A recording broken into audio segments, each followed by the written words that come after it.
ang paglalakbay ng kakaibang pato.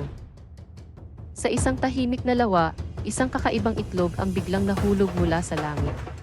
Ito'y naiiba sa lahat, may kakaibang kulay at hugis, na nagdulot ng pagtataka sa mga hayop na nakapaligid.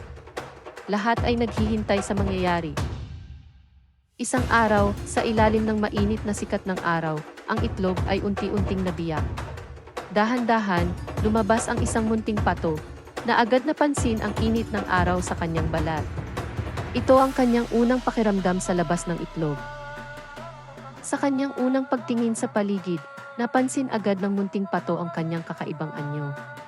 Hindi siya kagaya ng ibang pato na may makinis at makintab na balahibo. Ang kanya ay tila iba, may kakaibang tekstura at kulay. Nang siya ay lumakad at magpakita sa iba, agad nilang napansin ang pagkakaiba. Ang ibang pato ay may uniform na kulay at anyo, samantalang siya ay tila isang patchwork ng iba't ibang kulay at hugis. Ito'y naging dahilan upang siya'y maging tampulan ng paghahambing. Hindi nagtagal, ang pangungutya ay nagsimula. Mula sa mga ibon hanggang sa mga isda, lahat ay may kani-kanilang komento sa kanyang itsura. Ang munting pato ay naging sentro ng tukso, na lalo lamang nagpahirap sa kanyang pagtanggap sa sarili. Sa gitna ng malamig na umaga, ang munting pato ay nakadama ng pag-iwas mula sa kanyang mga kapwa. Hindi nila siya tinanggap dahil sa kanyang kakaibang anyo. Ito'y nagdulot sa kanya ng malalim na kalungkutan at pangungulila. Sa kabila ng pangungutya, nagpasya ang munting pato na lisanin ang lawa na naging tahanan niya mula pa nang siya'y mapisa. Dala ang mabigat na puso, naglakbay siya palayo, umaasang makakita ng bagong lugar na tatanggap sa kanya. Habang siya'y naglalakbay, maraming pagsubok ang kanyang hinarap. Mula sa malalakas na ulan hanggang sa matitinik na daan, bawat hakbang ay puno ng pagsubok. Ngunit, hindi niya hinayaang malugmok sa kalungkutan. Bagkus, nagpatuloy siya sa paghahanap. Sa kanyang paglalakbay, natagpuan niya ang sarili sa isang grupo ng mga ibon na hindi tumingin sa kanyang anyo. Dito, unang naramdaman ng munting pato ang pagtanggap. Ngunit, sa kabila ng pagtanggap, may kulang pa rin sa kanyang puso. Sa piling ng bagong grupo, naramdaman niya ang pag-iisa. Bagamat tinanggap siya, nadama pa rin niya ang pagkakaiba. Naisip niya na marahil, hindi lamang sa pagtanggap ng iba matatagpuan ang kaligayahan, kundi sa pagtanggap sa sarili. Sa gitna ng kanyang bagong pamilya, nadama pa rin ng munting pato ang kalungkutan at pag-iisa. Bagamat tinanggap siya ng grupo, may isang bagay sa kanyang kalooban na hindi mapunan ng pagtanggap nila. Ito ay ang paghahanap sa tunay niyang pagkakakilanlan, isang misteryong unti-unting bumabalot sa kanyang pagkatao. Sa paglipas ng mga araw, unti-unting nagbago ang kapaligiran kasabay ng paglaki ng munting pato. Ang dating maliit at mahinang nilalang ay ngayon ay isang matatag at malakas na nilalang. Dito niya unang natutunan ang kahalagahan ng pagbabago, hindi lamang pisikal kundi pati na rin sa loob. Sa kanyang paglalakbay, nakilala niya ang isang bagong kaibigan na nagpakita sa kanya ng kabutihan at pagtanggap ng walang hinihinging kapalit. Ang kaibigang ito ay naging gabay niya sa mga panahong pakiramdam niya ay nawawala siya sa landas. Sa piling ng bagong kaibigan, unti-unting nabuo ang tiwala sa sarili ng munting pato. Habang tumatagal, natuklasan ng munting pato ang kanyang mga natatanging kakayahan at kagandahan na hindi niya napansin noon. Ang kanyang makulay na balahibo at ang kanyang angking galing sa paglangoy ay ilan lamang sa mga bagay na nagpamalas ng kanyang tunay na anyo. Sa wakas, dumating ang sandali ng kanyang unang paglipad. Ang dating takot at pag-aalinlangan ay napalitan ng lakas ng loob at determinasyon. Sa paglipad na iyon, hindi lamang niya naabot ang kalangitan kundi pati na rin ang pagtanggap sa kanyang sarili. Ang munting pato na minsang nangarap ngayon ay lumilipad na may bagong pag-asa at pananaw sa buhay. Matapos ang mahabang paglalakbay, bumalik ang dating munting pato sa lawa ng kanyang pinanggalingan. Dala niya ang mga aral at karanasang kanyang natutunan. Bagamat kinakabahan, buo na ang kanyang loob na harapin ang nakaraan.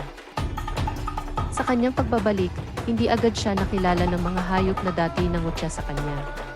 Ang dating munting pato na minsay hinamak, ngayon isang ganap na swan na may angking ganda at kariktan. Ang kanyang pagbabago ay hindi may kakaila. Ang mga hayop sa lawa, pati na rin ang mga patong dating umiwas sa kanya, ay labis na namangha sa kanyang pagbabagong anyo. Ang kanilang dating pangungutya ay napalitan ng paghanga at pagkamangha. Ang swan ay naging sentro ng atensyon. Unti-unting natanggap at hinangaan ng mga dating kritiko ang swan.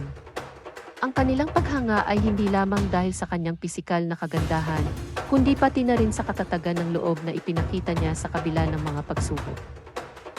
Sa huli, natuklasan ng dating munting pato na siya pala ay isang magandang swan. Ang kanyang pagbabalik sa lawa ay naging simbolo ng pagyakap sa kanyang tunay na pagkakakilanlan at ang pagtanggap sa kanya ng iba bilang isang kahangahangang nilalang. Sa wakas, ang munting pato ay yumakap sa kanyang tunay na pagkakakilanlan bilang isang swan. Natuklasan niya ang kanyang sariling ganda at lakas na dati ay nakubli sa likod ng kanyang naiibang anyo.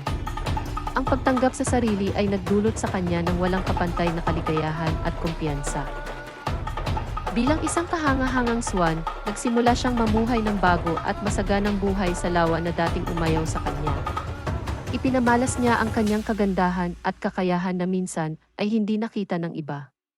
Sa paglipas ng panahon, naging inspirasyon siya sa marami, pinatunayan na ang tunay na kagandahan ay nasa pagtanggap sa sariling ating pagkakakilanlan. Ang paglalakbay ng kakaibang pato.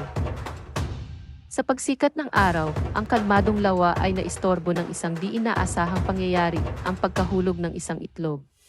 Ito'y tila isang mahiwagang simula sa tahimik na umaga, kung saan ang kalikasan ay saksi sa isang bagong buhay.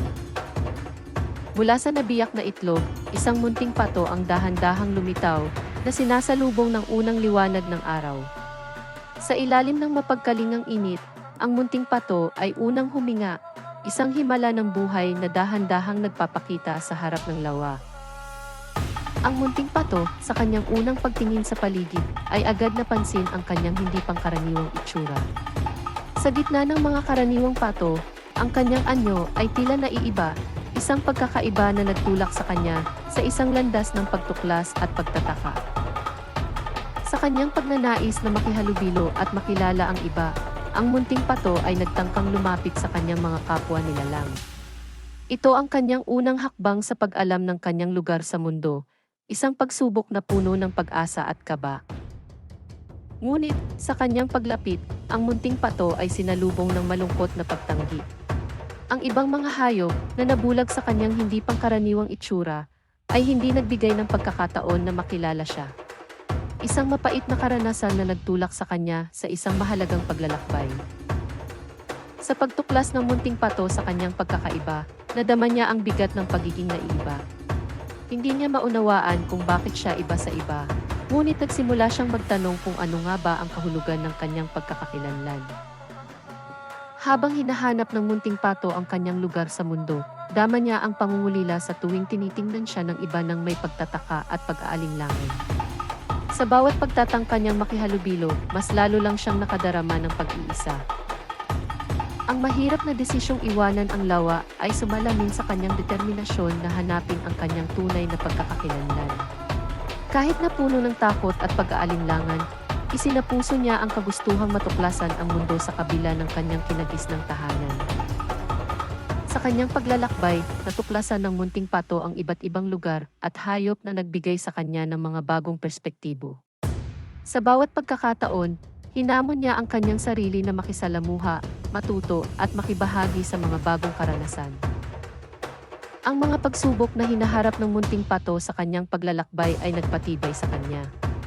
Natutunan niyang harapin ang mga takot at pagdududa sa sarili na siyang nagbigay daan para mabuo ang kanyang karakter at mapagtanto ang kanyang mga natatanging kakayahan. Sa pagpapatuloy ng kanyang paglalakbay, nakilala ng munting pato ang iba't ibang hayop na nagpakita sa kanya ng tunay na kahulugan ng pagkakaibigan. Hindi nila siya hinusgahan sa kanyang itsura, kundi tinanggap siya ng buong puso. Sa kanilang piling, natutunan niyang pahalagahan ang kanyang sarili. Sa kanyang mga bagong kaibigan, nadiskubre ng munting pato ang kanyang mga natatanging kakayahan. Nalaman niya na may mga bagay siyang magagawa na hindi kayang gawin ng iba. Ito ay nagbigay sa kanya ng bagong pag-asa at lakas ng loob. Ang pagkakaroon ng mga bagong kaibigan at pagtuklas sa kanyang mga kakayahan ay nagbigay daan para sa munting pato na harapin muli ang mundo. Sa pagbabalik niya sa mga hayop na kanyang iniwan, dala niya ang bagong kumpiyansa sa sarili. Ang pagkakataong muling makaharap ang mga hayop na dating tumanggi sa kanya ay hindi naging madali. Ngunit, sa pagbabalik niyang ito, may dala siyang pagbabago na hindi nila inaasahan. Nakita nila ang isang nilalang na puno ng lakas at tiwala. Ang pagbabagong ito ay hindi lamang sa pisikal na anyo, kundi pati na rin sa pananaw ng ibang hayop sa kanya.